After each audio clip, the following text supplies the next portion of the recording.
দেখতে পারতেছেন পুরো কমপ্লিট, কিন্তু আগে একবার একটা আপডেট দিয়েছিলাম। হ্যালো এভরিওয়ান, সবাই কেমন আছেন? আশা করি সবাই ভালো আছেন। আপনাদের দোয়ার ভালোবাসায় আমিও ভালো আছি। একবারে চলে আসলাম সরাসরি এম খানের ডগে, যে এম খান মানে ডগে যে এম খান একটি লঞ্চ তৈরি হচ্ছে। দেখতে পারতেছেন এখানে কিন্তু আমরা কিন্তু আগে একবার একটা আপডেট দিয়েছিলাম। তখন কিন্তু দেখছি যে মানে অনেক কাজ বাকি আছে।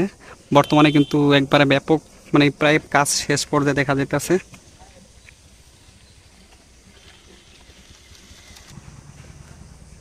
এখানে যে যে সেগোল লাগে অলরেডি, কিন্তু তারা কিন্তু সেগোল বা লঞ্চটি আটকানোর জন্য সাগরের ভিতর মানে নদীর ভিতরে রাখার জন্য কিন্তু সেই যন্ত্রপাতি কিন্তু আইনা ফেলাইছে। তার মানে প্রায় শেষ পর্যায়ে।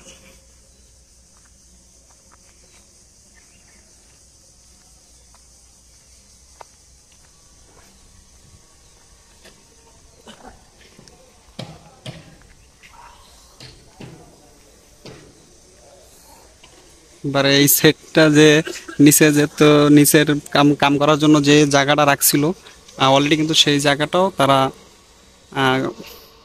আটকে ফেলাইছে।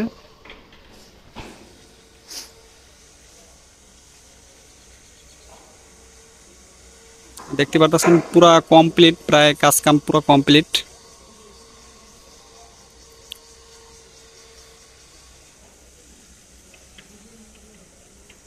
ভিতরে ঢোকার পারমিশন নাই, সেই কারণে ভিতরে ঢুকতে পারতাছি না, নাহলে ভিতর থেকে আপনাদের দেখাইতাম।